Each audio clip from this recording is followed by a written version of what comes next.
Hey, hello everyone. Hope you are doing well. Welcome to my channel. So today we are going to see how we can build server on DigitalOcean and also deploy a Node.js application on our server. So let's get started. So first of all, you need to create a project after logging into your DigitalOcean account. And if you don't have a DigitalOcean account already, I will put a link in my description so you can use that link to create a free account on DigitalOcean and get $100 credit for 2 months. Click on this new project here, then give it a name. We are going to give like M27 left, then YouTube, let's say, and you can give a description. I'll just put it the same here, and you can choose the purpose from here, just trying out our DigitalOcean, and click on this create project. After that, start typing, or if you want to move your resources from your other project to here, so you can click on here. We don't want to do that, so skip for now. And our project is created, as you can see, and from here we can create our server. Okay, and the server means this droplet. Okay, so DigitalOcean called droplet, so you can click on here, this droplet button. And after that, so here we need to choose an image. Okay, so as you can see, so you can choose any operating system. So I'm going to choose like ubuntu, and from here we are going to select a version. So I will go with the 20.4 LTS. Okay, after this we need to choose a plan. So I'll go with the regular SSD, as you can see here. If you want, you can go with the premium Intel or premium AMD. So I'll choose regular SSD, and I'm going to choose $10 per month. Okay, and if you have like a portfolio website or a simple Node.js application, that time actually you can use like this $5 per month package.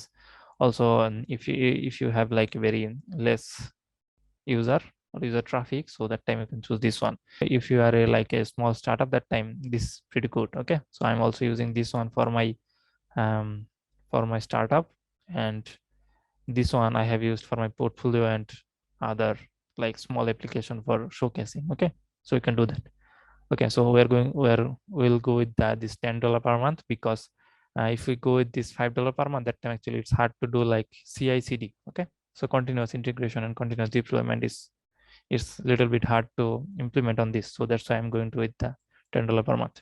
Okay, so after that, so we are going to choose a data center, so where your data will store. And I will recommend you choose San Francisco or the New York, because they are in the USA. And if you have like a lots of user from your local area, that time actually you choose which area is closest to you. Okay, so for now I'm going to choose like New York 3.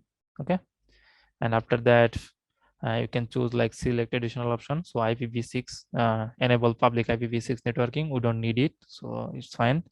And already the IPv4 will be enabled, so we don't need the IPv6. So user data, we also need this thing. And you can choose this monitoring, so it will give you some graph of your server. Okay, so I will select this one. And if you don't select it, and we can also enable it after creating the droplet also. I will show you how you can do that. Okay, so after that, we'll need to generate some SSH keys or a password to log in into our server. So I'm not going to recommend it you the password way, because this is not secure. As you can see, it's less secure. So we are going to use like SSH. So I have already an SSH here, and for you, I'm going to create a new SSH key. Okay, so if you just click on here, so it will ask you give some content and some name. It will give some like instruction how you can actually get this thing. So it's telling if you are using Windows, then it's asking you to use putty, or if you are using Linux or Mac OS, you can use your terminal. Okay, I'm on Windows, so I'm going to use, instead of putty, I'm going to use like our git bash. Okay, so from here, so I'm going to go to any folder. So you can go to any folder where you want to actually store your this public key and private key, which you will use to log in into your server. Okay, so I'm in this DigitalOcean server key folder, and now here I'm going to open our terminal or git bash terminal, and here we will type ssh minus keygen and hit enter. So it will generate the public and private key, and it will ask you to give it a name. So I'm going to give a name like M27 lab minus YT. So based on this name, it will create two files. One is public key and another is private key. So you can hit enter. So it's already, we have in this file exists. So I'm going to overwrite it, and it's asking you to give like passphrase if you want to make it more secure. So I'm going to leave it empty for now. Then enter same passphrase again, so empty, and it should create the public key and private key here. So we can actually see. So we have this m27lab.yt and m27yt.pub. Pub is the public key and this is the private key. So you don't want to share your private key with anyone else, okay? And this for this pub, so we need it, and we need to paste this public key content over here in this SSH key content, okay? So to get the content, so we can do like cat, and then we can say m27lab minus yt.pub, okay? So it will give you this public key. So we can just select this, and whenever you're generating this key, it may ask you some email and other stuff, so you can just put those things, okay? So I'll copy that and put it over here, okay? And after that, you can give it a name. We can give like m27lab minus key, okay? So you can give any name, whatever you like. After that, you will click on this add SSH key. So it will add the SSH key, as you can see over here, with your public key. After that, you can select both of them or select single one. So I will select only this one, okay? And then you will go move on, and then you will, how many droplet you want to create? I will create only one, and you can give it a name also. And like you are using Ubuntu, then you are using one virtual CPU, 2 GB RAM, and then new work, then data center 3, okay? So you can give it this type of name, and after that you can actually give your application like, let's say m27 lab, okay? So because of this, it will be easier for you to understand like what are the specification you are using in your server, okay? So it's up to you. You can give it any name, but I'll prefer this type of name. After that, you can give some tags over here. Based on the tags, you can actually search or like do other things, apply firewalls and other things, okay? And after that, you can select your project. So it's already selected. And after that, if you want to enable backup, so you can do that. It's cost you $2 per month, so I don't recommend it actually. So we can enable our own backup, okay? Anyway, so everything is done. Now we'll just click on this create droplet, and it will take some time, so we'll wait. Okay, as you can see, our droplet is created successfully. This is our IPv4 IP address, okay? So the public IP address. So we can click on this and go inside, okay? So yeah, so our droplet is, as you can see, droplet has been created, as you can see, and this is our IP address, private IP, this is the public IP, and this is some chart, because we have check mark on this monitor, okay? So if you don't check mark on this, it will not show this type of chart. It will be like a little bit different chart. So you can just like Google this way, like DigitalOcean metrics, and also actually it will give you some option over here. If you don't enable the metrics when actually you are creating the droplet, then it will give you some instruction over here, okay? You can click on that and get the instruction. Also, you can get like this way. Let's see. Okay, so what you can do, you can actually search like installing metrics agent in DigitalOcean, okay? So if you like search something like that, or if you just search like enable monitoring on DigitalOcean Droplet, so it will give you something like this, or the URL should be like doc.digitalocean.com product/monitoring, then how to, then something like that, okay? So I'll put the link in the description. And here, as you can see, the metrics agent. So during creating the droplet, so you will just click on this check mark on this thing. Otherwise, what you can do manually, as you can see, so you will access it into your server, and then you will just run this command, okay? So once connected, to install and enable metric agents immediately, you can download and execute this installation script. So run this command fast, and you may prompt your passwords because you are using sudo. So if this is asking, so you will just do that, okay? And yeah, so it will actually do the thing, okay? Still, if you face any problem, you can just knock me in the comment below. I will try my best to help you out, okay? Okay, fine. So this was like the monitoring. So if you just go into this page, that time actually you can click on this quick start, then you will find the things. Okay, fine. So after that, so now we are going to trying to SSH into our server, okay? So for that, so we are on this, so just go to on this directory where you have created your key, okay? After that, here we will do like SSH -i, then your file name like m27lab yt, the private key, okay, not the public key. Then you will do like root, then at, then your IP address. Okay, so this is the IPv4 address. Undo this and hit enter. So let's see. So then when you are doing this first time, it will ask you to do like yes, and permanently added this thing later in the known list. And as you can see, I'm already logged in. Okay, as you can see, this is our Ubuntu 1 BPM, 1 virtual CPU, 2 GB RAM. Yeah, so our M27 lab. Fine. So we have already logged in into our server, and as you can see, there is a showing some your system load is 0.1 uses of like the we have like 50 GB storage, so then we have 3% of users, memory users is 10%, and currently running process is 107. Okay, fine. Okay, so great. And now we need to actually configure our server to make it more secure and install some application to run our like deploy our application. Okay, so for that I will suggest you to go to my GitHub, and as you can see in github.com/milan27/ try to find our this repository, Linux Node MySql Nginx server automation. Okay, so this repository you will find these files. So first of all, you will go into this, like you can just go to this readme.sh readme.md file. As you can see, this is the repository. Okay, so Linux Node MySql server automation.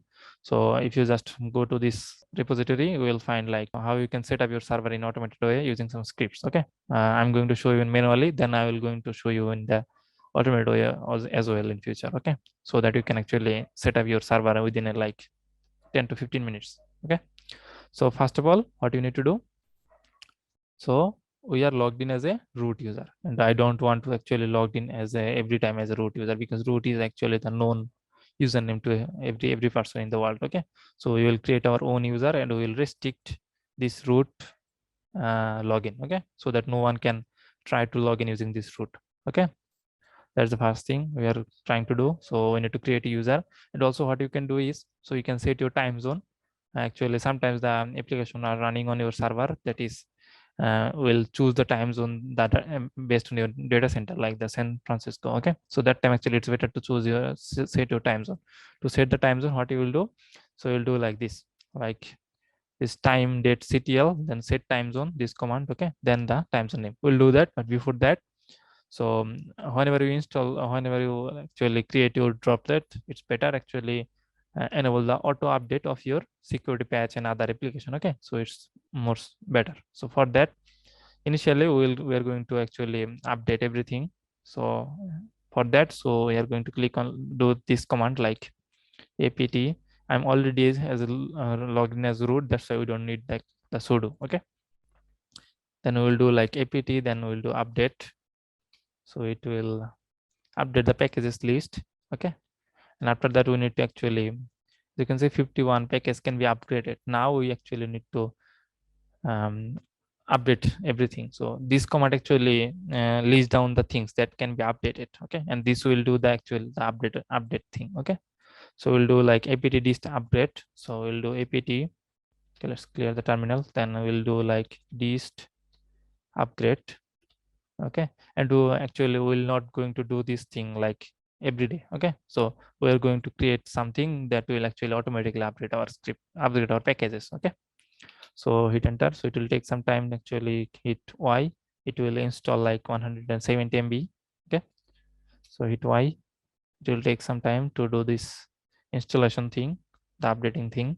Okay, and after that actually we are going to enable this thing actually automatically. So for that, what you will do, so you will like this one, you can follow this, you can follow my this setup.sh file from here. Okay, so this is the automation script.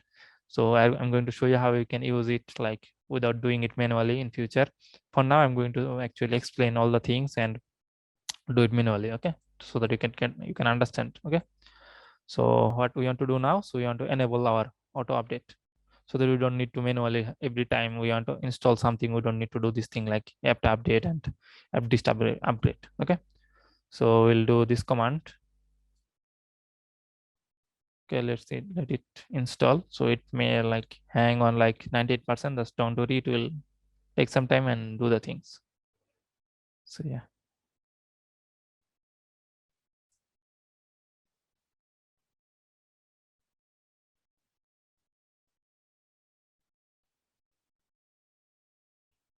Okay, as you can see, it's done. Now we are going to enable the auto update for that. So we'll do like dpkg, then reconfigure, okay, configure. Then we'll do like set the priority equal low, and then we will do like unattended upgrades.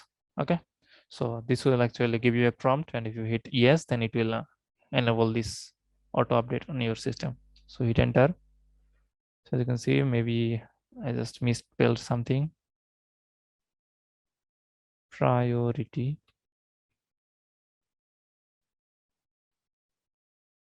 Okay, this is not minus, this should be low. Okay, and then hit enter again. So as you can see, it's automatically download and install stable updates. You will click on yes or no. Okay, so we are going to hit enter, and it will automatically actually select this yes, or you can just like do this using arrow key, okay, in your keyboard. So we're going to hit select yes, then click on enter, and it will do the things. It's done. There is no output, that means it's done. Okay, after that, so we'll set our time zone. For that, we'll copy this command, or you can just type it along with me, like clear the terminal and then do like, okay, let's make the terminal font size a little bit more so that you can see it clearly. It's currently 12 pt. We'll do like 16. Okay, then apply. So yeah, then okay, apply, cut. Okay, so now what we are going to do, so we are going to do like set the time zone. For that, we will type date, time date, ctl, set time zone.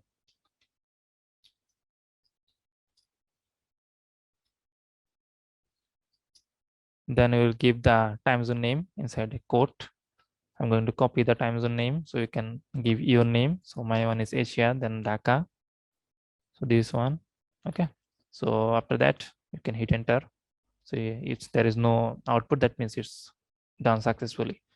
So everything is done, and after that we will actually create our new user that we are going to use to log in from now next time. Okay, for that you can use two commands, like user add, and there is another command is like add user. Okay, so add user will ask some question, based on that it will create the user, and this create user, and which command is used here, that is actually a one line command, and this will actually and do the things for you. So let me explain what it is.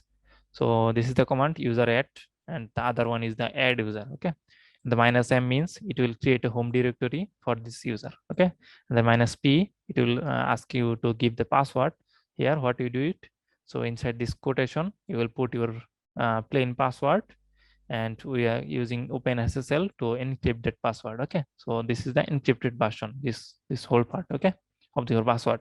After that, the s it means the which shell you want to use. Okay, so we are going to use bash shell, so that we just used here.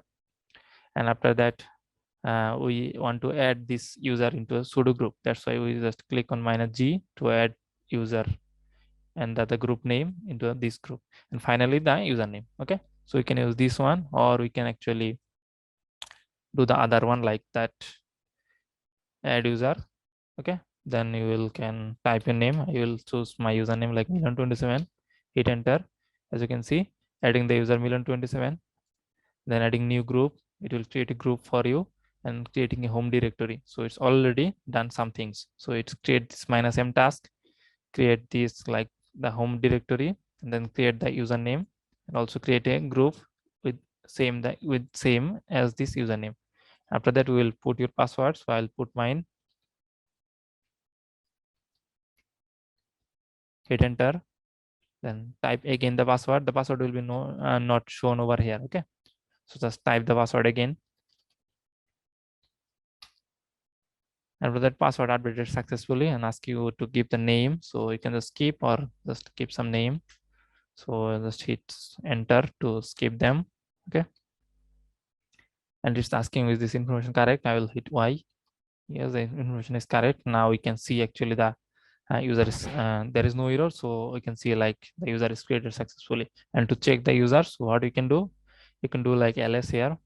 So there is nothing. So from here what you can do like cd/home, and if you go into the home directory then click on ll.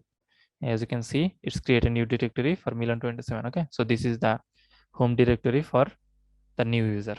So after that we are going to add our new user to sudo group, because when we are not logged in as a root, that time actually we need to use sudo to do some administrative work. Okay, so for that we are going to use like this command. So user mod, then -a, then capital G, make sure it's capital, then the group name is sudo, then the username is Milan27. Okay, hit enter. So now if you just check sudo su Milan27, cannot Milan27. Now if you just say groups, as you can see, there are two groups for Milan27 users. So Milan27 and the sudo group. Okay. Okay, fine. So after that,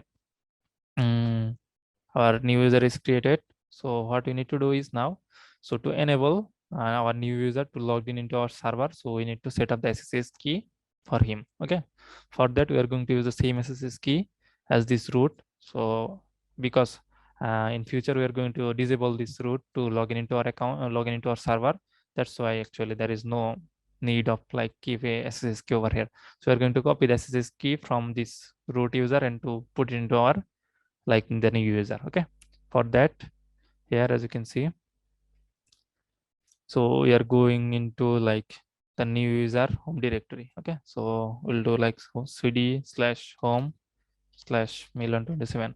Okay, and we are in the new user home directory, and here we are going to create a new directory mkdir, and then we'll do like dot ssh.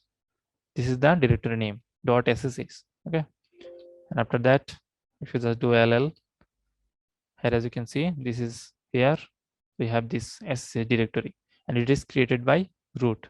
So the if the this new user is trying to access this account, they won't be able to access it. Okay, because the owner of this account is like this root. Okay, so we need to fix this thing to like this Milan27.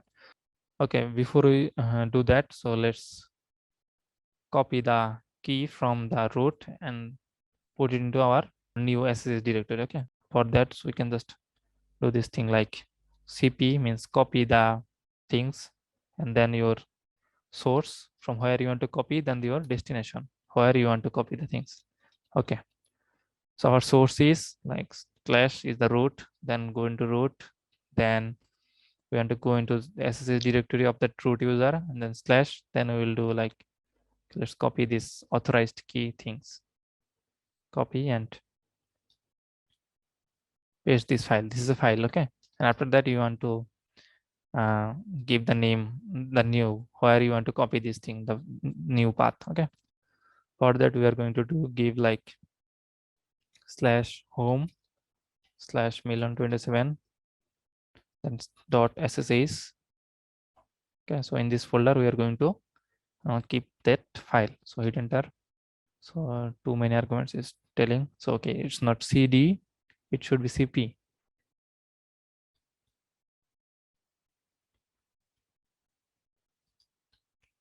Hit enter. So now if you just go into this directory, so you should see that file. So you can do like cd.ssh ll. As you can see, we get our this keys, and this key is actually what we have actually uploaded our public key. Okay, so this contains the public key. Okay, so after that, as you can see, it's also owned by this root. Okay, so what we will do, so we'll enable, so we'll change the ownership, also enable the permission of the file. So we'll do this like this way. So chmod 700, you can go like go back cd dot dot, and inside this file we have this .sh folder. We want to change this. You can see the user can actually, this is the directory, the d means directory, and read, write, execute. User can read, write, and execute the this directory, but inside this file, so if you just go into dot ssh/authorized key, let's say this to an ll, as you can see, we can also only read, write, there is no execution. Okay, and there is no D. That means this is not a directory, it's a file. Okay, so we'll enable like some permission as well as the ownership, change the ownership. So we can go like cd. Okay, not cd, we need to go into like cd slash home slash mail127. From here we have this .ssh file. So here we will do like csmod -r. So it means the recursive. So in this folder, whatever file we have, every file should change this, and it will change the modifier. Okay, for that, then after that we will do like 700, give the permission. So 7 means like read write execution to the owner of the file. Okay, after that we will give the file name. We can give like /home /mail127 and then .ssh, not double dot ssh. Okay, so if we do that, now if we just check again ll, so as you can see it's the same, but if you just go into cd.ssh and do the thing again, now as you can see this read write execute, there is this x, it was not previously there. Okay, also you can see it's green now. Okay, fine. Now we can actually change the ownership. So td.dot again back, we will do this thing using like sudo ch. Okay, we don't need the sudo, I think, because we are already in root. So we can do like ch on, then we'll give the username 27, also give the group name, and this group is already created whenever we created this user. Okay, after that we will give the path .ssh, and we can, and we are in the this directory, so .ssh is available, so we can give like hit enter. We can check now the owner is changed to mail127. We can do the same for like /authorized keys, and now if you just go to .ssh, you can see the owner is changed to mail127. So the ownership and the permission is fine. Okay, fine, great. And next what we need to do, so we'll make our server more secure now. Okay, these are the security stuff we need to do. Okay, so first of all, what we will do here, so we'll uh, uh, mm, disable the root login. Okay, so no one as a user root can log in into our server. Okay, and we also disable the password authentication, and it's already authentication. This already is disabled, this password authentication, because we did not actually created the password when we are actually creating the droplet. So we are going to see that it's already disabled or not. We are going to recheck this thing, and to enable this thing or to edit this thing, we need to go into this like etc/etc, then ssd. You have to put this slash, otherwise it won't work. Okay, so then /etc/sse/sssd config. Okay, so we need to do this thing. So you can just copy this, or we can just type it like nano, and we are already in the, we are already logged in as root, that's why we don't need the sudo. So we can do like nano, then /etc/ssh/sssd config. Okay, and after that hit enter, and it will open the file. And I hope actually you know the nano, and it's much easy to actually edit the file in here. Okay, then you can actually scroll down. As you can see here, we have like port 22. This is the default port of SSH. Okay, so if you want, you can actually change this to something else, and actually whenever we actually do the SSH, you can give like -p, then your port whichever you given here. Okay, for now I'm not going to do that. And yeah, fine. After that, and this is the like listen address, and 000 means like from everywhere you can actually access into your server. You can put your like computer IP address here. It's not actually recommended, but yeah, you can also do that. And as you can see, the permit root login is yes, so you want to make it no. Okay, so that's the first thing we want to do. That we want to do, go there and type no and delete yes. Okay, so just no, small letter, and then go down, see that password authentication is enabled or not.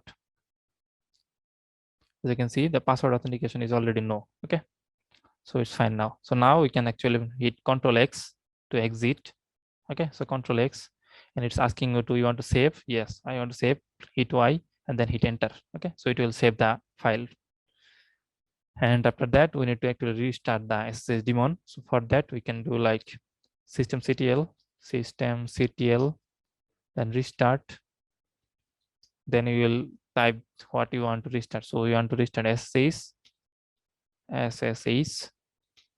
then D means daemon. This is a SSH daemon. Okay, so you can hit enter and it will restart the SSH. Okay, fine. And then actually we can install some other stuffs like, so we are going to actually deploy a Node.js application here. So we are going to install Node.js, and our server will actually use a MySql database. That's why we want to set up the MySql. And if you want me to create like set up MongoDB, you can comment below. I will try to make video on that also. Okay. So setting the MySql, we can do like create MySql database and MySql user here, and then we can actually create some folder, and we can install PM2. PM2 is a process manager. Okay, so it will help you to actually manage the process or manage the application to run or to restart if the process actually your application is like crash in production. Okay, so it will auto restart your application. This is very useful. After that, we will set up our Nginx web server. Okay, to do the like reverse proxy as well as serve some statics file. Okay, and after that, I will for the SSL we are going to use certbot. Okay, so and also the Nginx bash plugin for the certbot. Okay, so we're going to do that. So okay, let's first install the like Node.js. For that, actually you can, I'm going to install like version 16, so you can actually install any other package. Maybe in future the package is upgraded. Okay, and where you will find this URL. Okay, so the easiest way to find the installation instruction is like search by node sources. Okay, so node source. Okay, then you can type the ubuntu or like anything, like search by that, and then you will find this GitHub link, like github.com/node sources/distribution. Go on there. From there, if you scroll down, you will find this installation instruction for Debian and Ubuntu based distribution. Okay, click on there. As you can see, using Ubuntu, for the Ubuntu, this is the command to install the Node.js. Currently it's 17, but in production it's not actually good idea to install a number which is odd. Okay, always use the even version. So I'm going to use my one from here. The same thing, as you can see, my bash minus is the n version, my bash minus is the n version, then this one. Okay, so let's do this using curl. First download the package, then install it. Okay, so paste this thing here, hit enter. So it will install the node sources and download the packages, and now we are going to install it using this. Okay, and you can actually do this, and this sudo is actually not mandatory, but yeah, you can put that. It will install the Node.js. Yeah, it's done. So now we can actually check. You can do like node -v. So as you can see, it's installed like node 16.13.1. Okay, fine. Also the npm is also installed, npm -v. If you do, as you can see, 8.1.2 npm is also installed. So Node.js is installation is done. It's pretty easy. After that, actually, so we'll install this MySql later. Okay, so first of all, let's do some other stuffs like we'll install this PM2 because actually we want to deploy a simple Node.js application fast without any database or anything, just a hello world application on our server. And we are going to use this PM2 and this Nginx to make the reverse proxy. Okay. Okay, fine. So first install this PM2 as a global dependency. So do this. This is just a Node.js dependency. Okay, as you can see, I'm using npm install, not like apt install and other things. Okay, so it's just Node.js library. Also, you can also use it like using Python and other things also, but yeah, so I'm going to use it with Node.js. After that is done, and we are going to install like this. And while you are using PM2, actually, it's actually better to do like the PM2 startup, because let's say you just restart your server from here, restart your droplet. That time actually this PM2 will not automatically restart. Okay, so and you want actually PM2 automatically restart whenever actually you do this like server restart. Okay, so let's say you do like PM2 status. As you can see, PM2 is installed. You can see here. You can see this is the command, make the PM2 auto boot at server restart. So whenever you restart the server, it will actually do this thing. Okay. Okay, so after that we will install this this Nginx, hit Y. Fine, Nginx is done. You can check that Nginx is working or not using like systemctl status Nginx. So you can see it's active and running. Okay. So after that, Nginx is done. Then actually we are going to install this thing, this hardbot and Python 3 hardbot Nginx to use this thing later for installing the SSL for our domain. Okay, so let's install this also for now. So hit Y.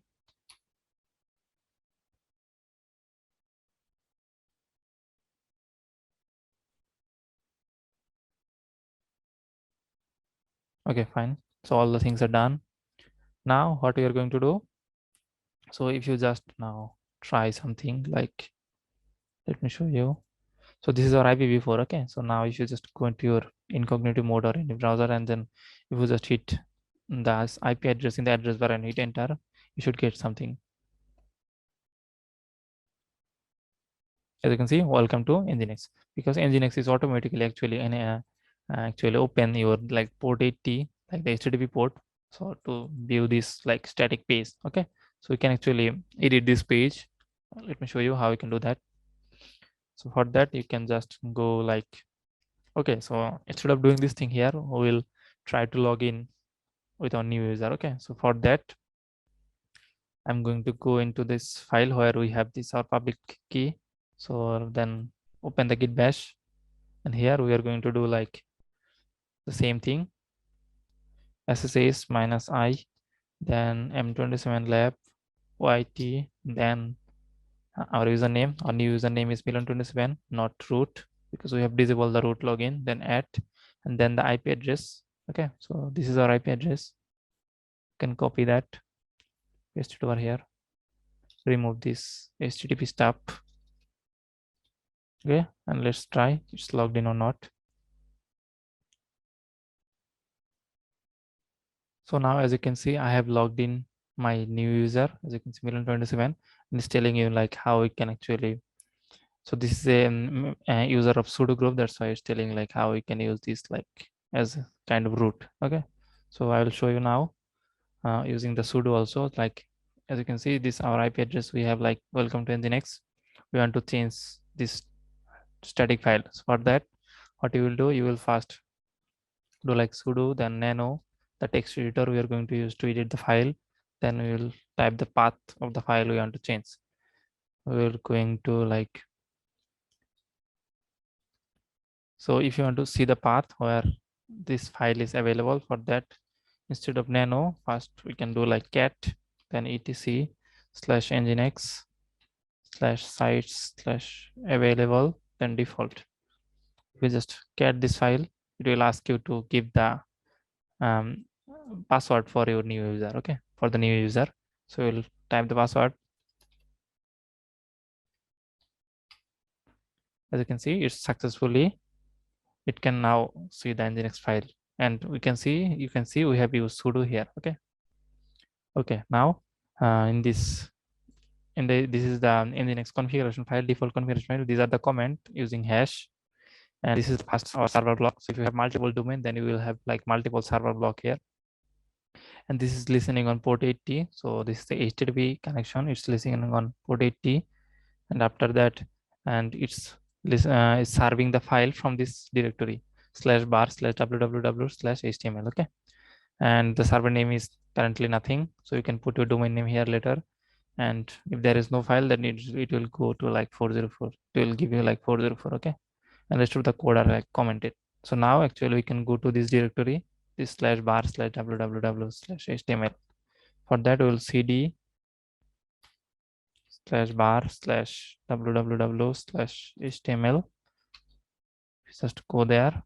If you just l, as you can see there, we have like this index dot nginx minus debian dot html file. Okay, so now if you just try to edit it using sudo nano index this one, and now if you just go to this h1 tag and change it to something else,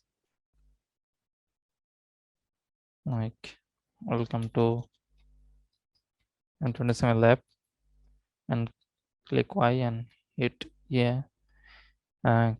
First you need to save the file, you need to press Ctrl X, then hit hit Y, then hit enter. Okay, so it will save the file. Now if we just try to reload the page,